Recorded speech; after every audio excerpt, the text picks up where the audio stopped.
usual questions, answers, and get all that going. Sounds good. All right, cool. So I'm going to kick everything off, and we'll go from there. All right.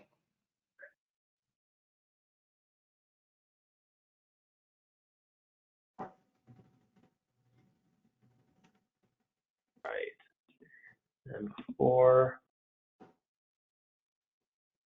we get started, all right, just want to make sure our recording's going. All right. So I want to thank everyone for joining us today. We're here with the MSP Initiative. If you have not seen the MSP Initiative yet, we are a collaboration of vendors bringing the top education with top industry experts to you. This is a project that's been building up for quite a while now, but really was accelerated due to the obvious current crisis we're dealing with COVID-19. Idea here being that we can bring some real life relevant experience and areas of your business that might be affected by this and help you guys get through this. Our goal is really to bring people like James, who we have on today, to talk to you about true things that will either are happening now or will be happening as this thing progresses. So without any further ado, I want to welcome a good friend and great channel experience leader, James Bier of VAR Staffing.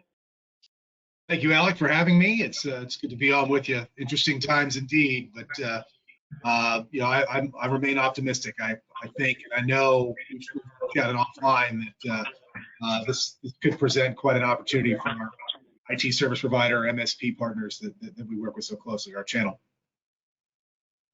Absolutely. I mean, it's definitely a weird time. I mean, for me, I've worked from home for quite a while.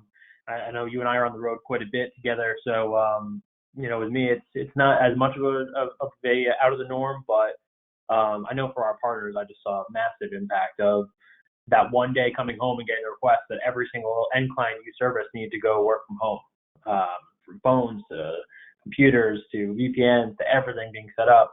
It's a pretty daunting task on the industry. So it's really great to see how everyone's kind of rallied together to help each other through this. I mean, there's been some really great leaders popping up in the space, just helping out, giving advice. So I'm excited to be a part of that and help bring some education. Hopefully we can impact somebody's business or help them continue to grow. I mean, your business is you know, you've been around doing this for how many years now as VAR Staffing doing this? Our parent company just rolled 19 years in February. So we are actually a pre-9/11 company.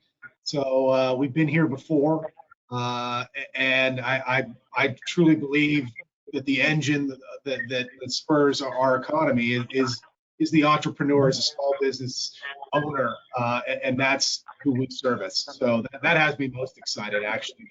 With this crisis, with tragedy, comes opportunity and innovation. And I'm excited to take that ride with our partners. Absolutely. I think we'll see a lot of cool trends coming out of this. I think working from home won't be as out of the norm in the future, because I think we'll all see the best practices on how to do it. And I think, you know, as a world right now, we're learning how to work from home. So that'll be a pretty interesting impact. Do you think that'll impact you guys going forward? Do you think you'll see more requests for remote employees, or do you think it'll still be really, I want everyone in a brick and mortar in my area? We've started to see that sort of migration to a flex workspace, be it a hybrid home office. The concept, of course, being that you could work seamlessly from either. It's a hoteling almost situation. I've heard that term before, where many larger enterprise companies don't even really have desks or cubes anymore.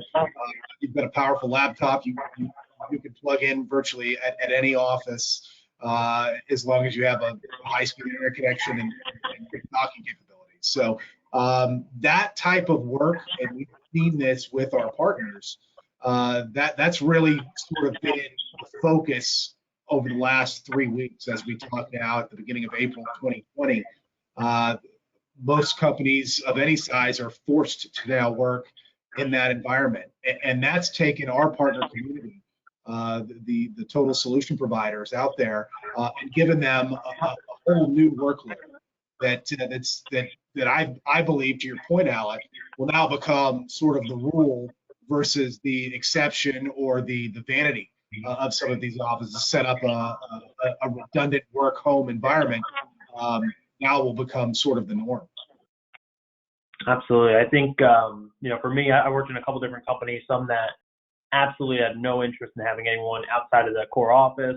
And I mean, there is definitely things that all of us miss, I think, from being in an office, water cooler talk and all of that for lack of a better term. But I think, you've seen us get creative and innovative, like you said. I mean, I've been on loads of virtual happy hours and just kind of catching up with familiar faces, whether it's a partner or just a vendor we work with. I'm seeing that more and more, and that is definitely a nice aspect of what's come out of this. Is definitely more of a collaborative feel of working from home. I know for us, when I joined BVoIP, my company I'm with now, we looked at brick and mortar location up where I am, and honestly, we just didn't need it. We've been very efficient working remotely. We have staff in London and Arizona and Dallas, Texas, and Philadelphia, and kind of all over the globe. And for us, we've always worked well together because of tools like video chat and obviously phones and things like that have helped us just stay in touch and in communication. We didn't really need it. I mean, JetBlue, which is obviously a major U.S. Company, is 100% remote. So it's out there. There's plenty of them doing it. Yeah, and as we look at our clients, our channel, the MSPs that we service, they have begun to set up a lot. You see the traditional NOC war room with the documentation boards up and the ticket queues up, visible for the entire office. That's there. But certainly, we've seen that modern integrators, even before the crisis set in, had begun to set up their teams to be able to work remotely. Who could have possibly envisioned what we're in right now? I think that it would be difficult to think that virtually all enterprises, from hospitality to sports to entertainment, movie theaters, bowling alleys, everything has simply just stopped. That was tough to foresee. That is tough to contain. But our clients, our integrators that we work with, they have become very visionary in setting up their teams to be able to work remotely for things like a 24/7 support desk, response times that can be drastically reduced if somebody can get on, sometimes even just on their phone, and check a ticket. Absolutely. I think, I think you're right. We are in an industry that's more prepared for this than most. We are in the industry where these people have spent years or their entire careers finding better and better and better tools to allow them to remote manage their clients, or, whether it's a phone or a desktop or a backup device, whatever it is. The solutions have gotten better and better to help you remote manage, because in our industry as MSPs, the most expensive thing you'll ever do is a truck roll. So whatever, solution providers we can do to slim that down and stop them from having to do that, has been a huge, almost an arms race in the MSP software space. So it's been nice to see that we were a little bit better prepared, I think, than some. And you're right. I think that visionary aspect of the MSP entrepreneurial spirit definitely added to it quite a bit. One thing sorry, go ahead. No. I was just going to say that we have seen, and we believe, we've talked to people throughout our channel that have said, once we normalize and then come out of it, the need for a modern progressive MSP will never be higher. It makes perfect sense now. I suspect that this will help sell the concept of an MSP, of a total solution provider, to a potential prospect, to a mid-sized business. It no longer makes sense to have a large IT footprint. It no longer makes sense to have internal IT that are costly, may go through attrition, waves of attrition. The more practical, the more efficient, and the more cost-effective business is through a solution integrator, through a partner that's still focused, is keeping a network up, running remotely, brick and mortar, through the cloud. Absolutely. And I think that you hit it on the head there. I mean, things like this, everything looks great from a technology perspective as long as it works. But the first time that something truly goes down a server, or you get a ransomware or something like this, that is the absolute test of, are we set up properly? Are all the solutions that are needed to really do this in place, right? I mean, if you don't have a backup and you get a ransomware, you're gonna have a really, really bad day as a business. But if that's in place, you're okay. You know, if you have a good VPN setup, if you have a good phone setup for working from home, if you have, you know, all these things, remote desktop, you're ready to tackle something like this. It's going to be uncomfortable. We're going to miss aspects of being in the office, but we'll get through it from a business, and you can keep moving forward. And that's the most important thing. I mean, I think it's been a lot of different kind of viewpoints have come out of it. One of the things I actually heard yesterday on a call was, have you seen, I mean, in your business, I know in ours, we've definitely seen a change. I know some of the MSPs even said when they're reaching out now, they're getting to people more. You know, that gatekeeper almost mentality isn't in the way of, you know, that front desk receptionist who's stopping the calls. I think for the first time that CEO is not running around the office. He's at home. He's reachable. Are you seeing some change in that as well? I think I could echo that as well, Alec. I do. When we engage, we know that have ticket queues that are stacking up, and it's become now really two buckets of integrators that we've seen.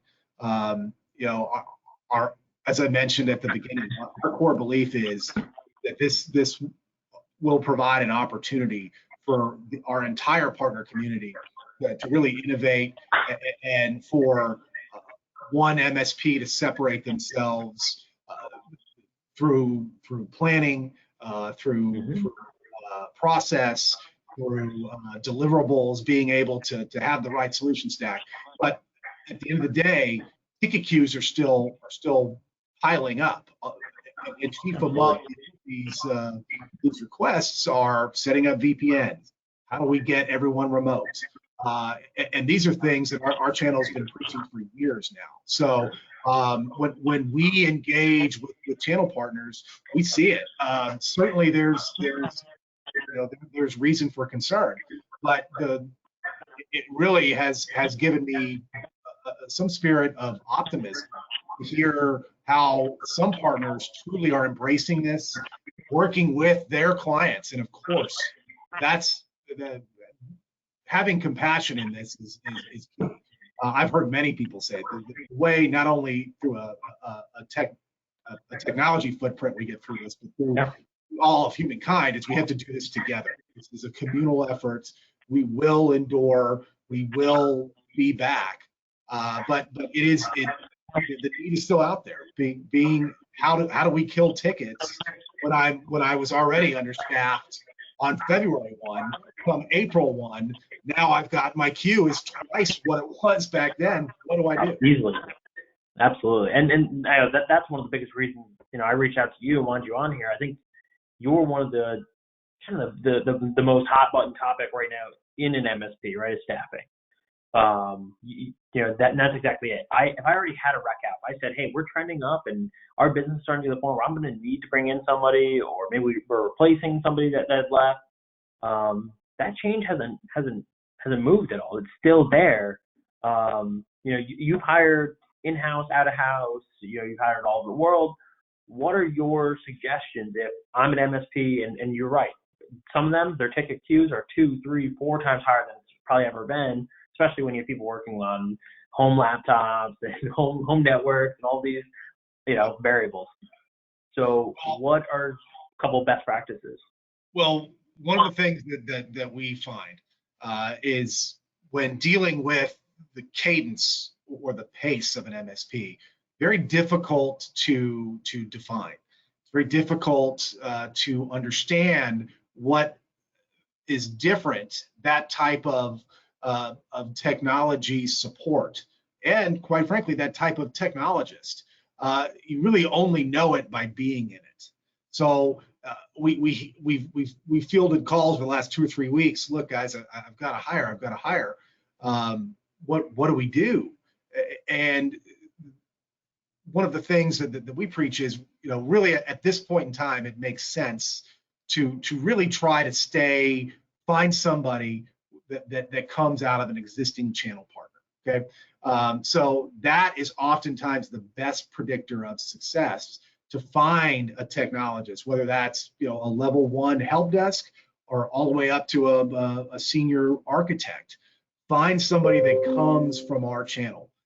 Use that as sort of a common thread, because it's going to be difficult to take on the project candidate, somebody that may test well through some testing, but or have a alphabet soup of certifications. What we would preach first and foremost: let's find somebody that's had success within a channel partner. Maybe they left and now they're looking, because this is a really critical time in history as well. There are truly good people now that are going to flood the open market. There are unfortunately some partners out there that will have to let good talent go.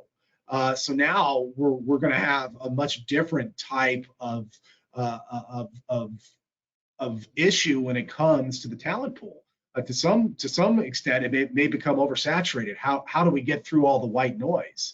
But really, if there's one takeaway that we would like to instill with any MSP that's going through these staffing challenges, try to find somebody that's been there, that knows the cadence and the pace of an MSP. It is much different than working for a bank or a university system, answering tickets in a queue. The pace issue is now more so than ever a key variable.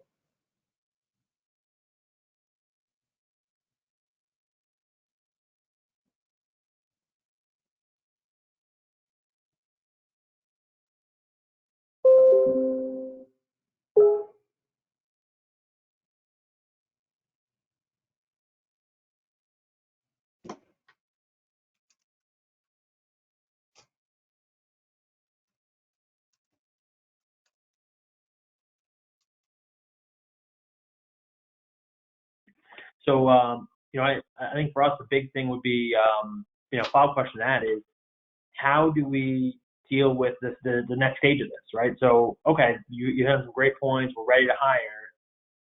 What do I do to hire remotely? Is there, best practice for that? I mean, I think a lot of people hire off of that gut feeling, that cultural fit, that in-person handshake. What replaces that? Is it Zoom? Is it something like a video conference like this? How do I get that? Good question. And we always like to preach to our partners: have a plan, okay? And that plan can be tweaked. And typically what we see is, and this is on average, so everyone's unique, but some version of an initial phone call. Sometimes that's with an HR or an office manager, so, as sort of a gatekeeper, an entry point. Then maybe some series of testing, mix of cultural and technical, then a face-to-face, which is probably more of an intensive deep dive. And then there'd be a final, a lot of times we're seeing now a social gathering, a lunch, a happy hour, a dinner, bring a spouse, that type of thing. So by and large, an interview process should remain or can remain virtually the same and contiguous. Of course, the social gatherings are difficult now, and that face-to-face interview, as our session is right now, it's although it's not the same as being able to have somebody sit them down in a conference room, or a lot of times we're seeing people use a lab setting where they break something, or they do mock calls, or a mock triage issue. You can still get creative and do those things. Right now, in the short term, using Teams or a WebEx platform like this will unfortunately probably have to suffice for that face-to-face interview. But an initial phone call can still happen.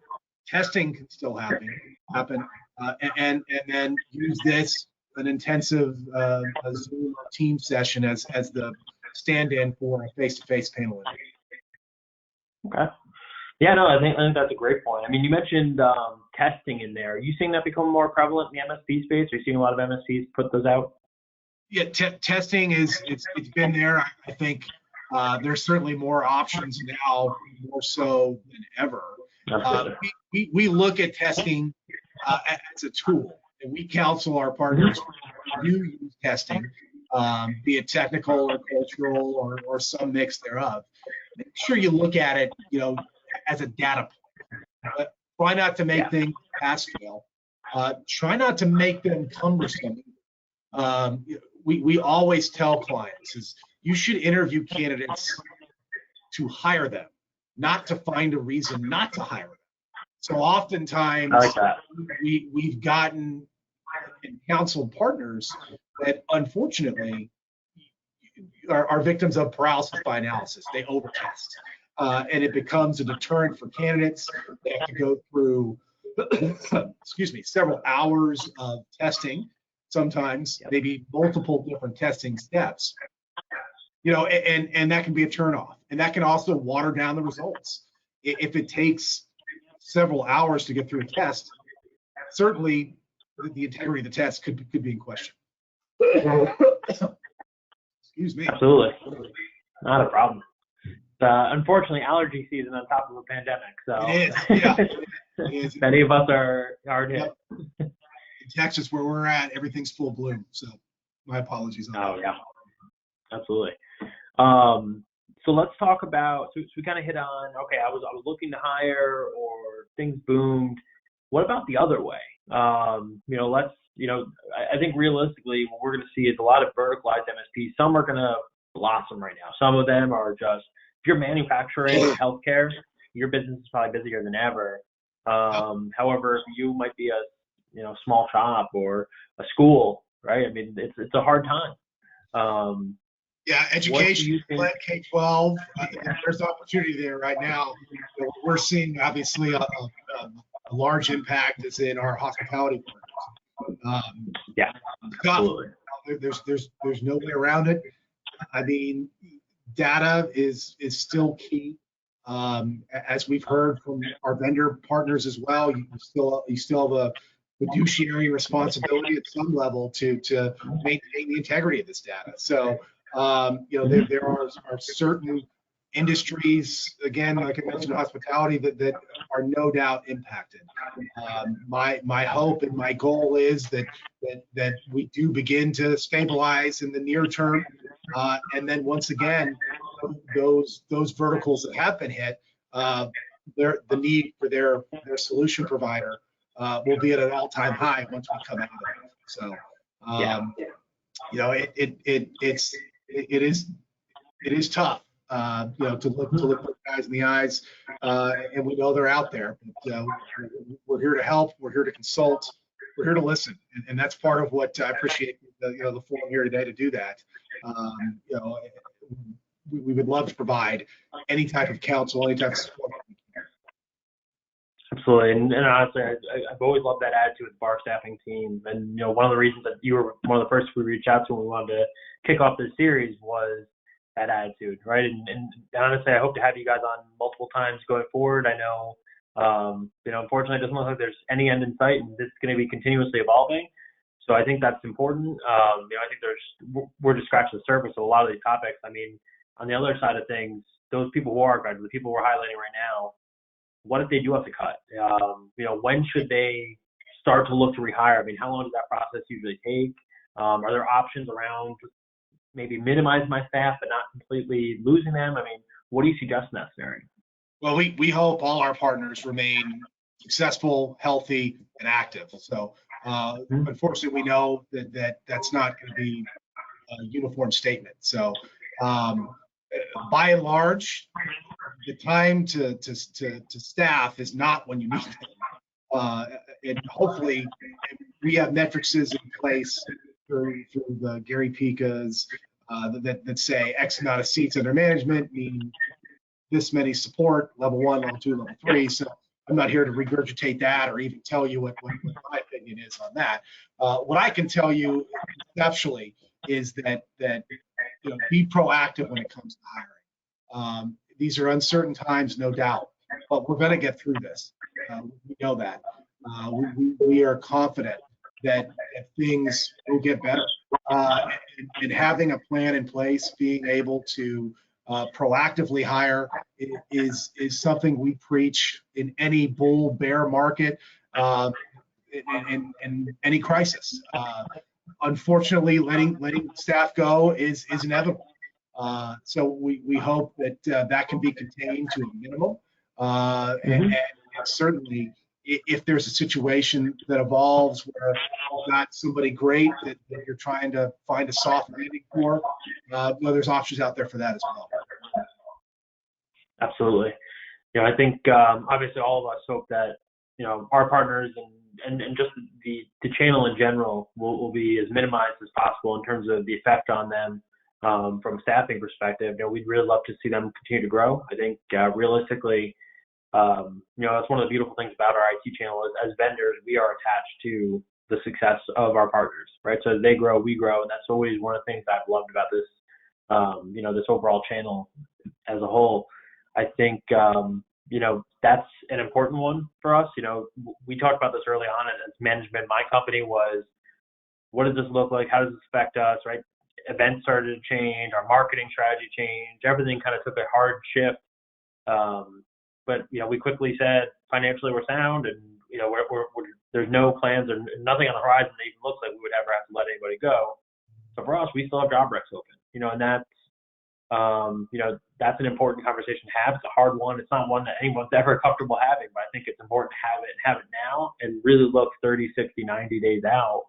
Because if you're not saying to yourself, hey, we may have to make some hard budget cuts, then realistically you should push forward with business as usual, because realistically now, like you said, more than ever, people are going to realize how much their IT system works or doesn't work. This is a real test. And even more to the point, how outsourcing those IT functions probably makes more sense now.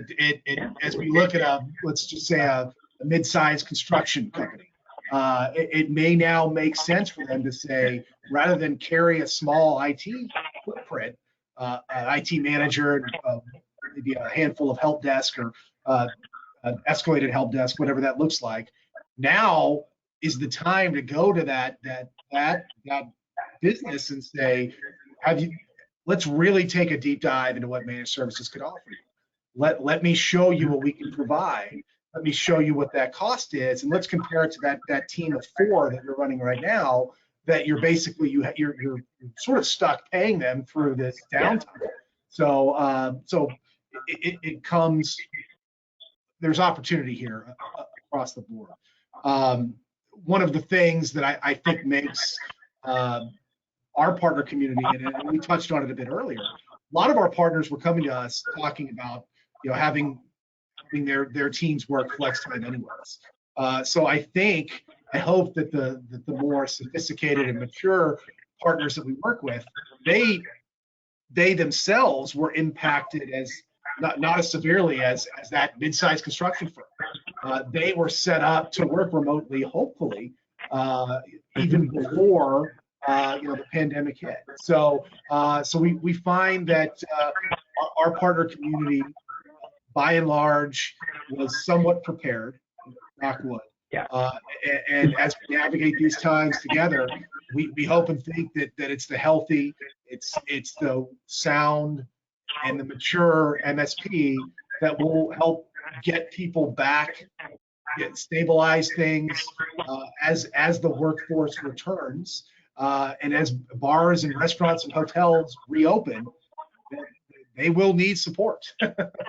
they will have to be supported. They have needs. They will have needs. So we know it's coming. Absolutely. I think we've seen more and more of a shift over the years of remote just becoming a little more acceptable, a little more understood by the companies. I mean, I know from our perspective on the phone side, we've seen probably about 10% of our rollouts these days are soft phone only. Yeah. People aren't as worried about having that hard phone on the desk. They understand people are on the move or people are working from home, and it's becoming more and more common. So it's interesting to watch what this will have as an effect going forward. Because you're right, businesses will come back. I mean, we're always going to need restaurants, banks, all of these things will bounce back, absolutely. There may be a change, or maybe some of those that don't come back, unfortunately, and my heart goes out to those people who are having a hard time through this. I have seen a major push up near me on the restaurant side of things. We've seen a company called Toast, their point of sale system, and essentially they've been going out and enabling the smaller, the pizza shops, the cash only, the companies that have been around probably forever and have great food and great product, but never had a real technology influence, never had a POS system. They're offering I think they're now a couple months. I think it started off with 30 days of free trial. So it's pretty cool to see some local MSPs up here enabling some of those small businesses to still compete, to still get out there and deliver their product in a market where realistically they would instantly become extinct if they didn't. Yeah, and it's again that I led or towards the beginning of the session here, the innovation and the entrepreneurial spirit that our channel is a blend. Really, it is. It's all of these entrepreneurs coming together. And as I see our vendor brothers and sisters having other webinars, doing things, providing counsel, providing free trials, things like that. It makes you proud that we're part of this community at even a small level. And I would think, back to your point about phone systems, again, using this mythical mid-sized construction company, how great could it be that not only do you have a soft phone deployment, but to support that phone system, you don't have to have boots on the ground. It's in the cloud. That's the beauty of a product like bVoIP.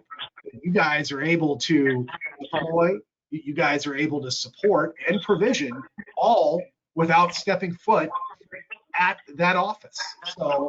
So it's things like that that we're going to see are going to become now more and more the request of our clients, or of our clients, excuse me, the clients of the MSPs.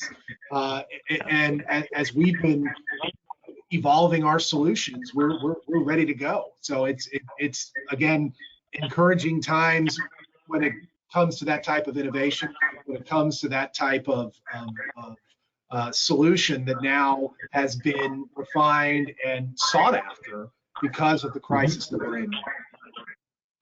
Absolutely. Yeah, no, I appreciate that. I think we've seen a major shift on that over the years. I mean, you look at some of the backup companies these days, and they're doing screenshotting and all these things that are they're automated, right? That you plug them in on site and all that data is protected, but you know that in the back end, everything's constantly being monitored and going. It's the huge shift overall to the cloud, whether it's your PSA or your RMM, to allow you real control over these computers these days. It's been really amazing to watch that shift.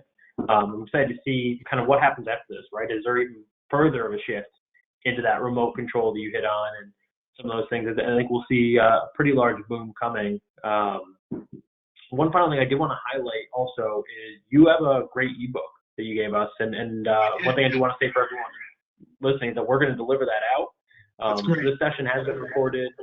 We'll make sure everybody gets it, and it will be hosted on the site afterwards. So make sure to head on over. We'll make sure that there's a link posted. We'll put it out there on socials. So you want to talk a little bit about it? Yeah. So we put this together about a year and a half ago. So I do want to stress it's not it's not centric around the COVID response. Yeah. But it is a good tool, and Alec, I appreciate you sharing that. It's a really good tool. Gives some good insight on some best practices when it comes to interviewing, when it comes to onboarding, when it comes to just overall health of a growing MSP. And that's really our mission here, is we want to help grow the solution provider community. And that's who we align with, our partners that look for growth, partners that want to evolve, and partners that are truly here to help. I mean, by and large, most of our clients started out that way. So they were good at tech, or they were good at selling tech, and they have a passion for it. And it's times like this where that passion can really come out, and being able to solve a problem, to work a problem. In these unique and challenging times, I think is exactly what our channel is designed to do. Absolutely. I think, to kind of summarize, you hit on some amazing points today, and I appreciate you coming on. I mean, like I said, if I was looking for somebody to talk about staffing and recruiting, you and your team at VAR Staffing were the first ones that came to mind. So I wanted to bring you in as an industry expert, and I appreciate the time. I know, it's never easy to take away from your day, but I think to summarize, the journey is still the same. People are still hiring, and it's the vehicle that's changed, right? We're not meeting face to face. We're not maybe going to a lunch or a happy hour, but we're still able to do video calls. We're still able to do plenty of phone calls, testing. All of that's going to operate the same exact way. It's that last 10% that's going to have a slight shift in the vehicle that changes it, but the journey and where you're going is still exactly the same. Absolutely. I couldn't agree more. And, again, Alec, we're friends, and, I think I speak for you at some level when I say if there's anything that I can do, please don't hesitate to reach out to me, my team. Very easy to find, especially in times like this. We're here to help, and that's our goal. That's our mission. Troy Gelski, who many of you know, on my team as well. We're both here at any time. Shoot an email, shoot a LinkedIn note, give us a call in the office, leave us a message. If we're not around, on the other line, it will be returned. That's what we're about. So if there's anything Absolutely. we can do, please don't hesitate. Hopefully the ebook some of you find useful, and keep it as a resource when things are booming again, and we know that's coming. Absolutely. So I'm sure James will have you back, or maybe Troy from your team. But I appreciate it and look forward to speaking with you guys soon throughout all this. Like James said, great resource. You guys ever have any questions, or if you do have that kind of hard decision, you do need to place somebody somewhere, they're honestly a great resource. They'll help somebody find something and help them and you through that hard time. But furthermore, I think together as an industry, we're banding together, and that's what's important to see here. And I'm hoping to bring some more education for you guys. We have some really great sessions coming up on finance and some of the more state-run or global or federal-run benefits that are coming out for you guys. I think there's a lot happening with that really fast right now. So we're going to try and get ahead of it, just kind of bring that information to you in the simplest and easiest way possible, and help everyone give the opportunity and the platform to ask those questions and get through all that. So you're going to see these Tuesdays and Thursdays at 1 p.m. Eastern time. So make sure to register, take a look, and you should see James's ebook as well as this session recorded and up there. I'm going to apologize for audio not always being perfect. I know we had a little hiccup there, but that's part of the fun of working from home, and we're going to work through this. We're going to have plenty more sessions to come. So thanks everyone for joining us. And again, if you need anything, head over to VAR Staffing Facebook page, LinkedIn page. There's tons of ways to reach them. You can reach me, Facebook, LinkedIn, the VWOT page. We're around. We're here to help. So let us know if you need us. Take care. Thanks, Alex. Thanks, James. Yep.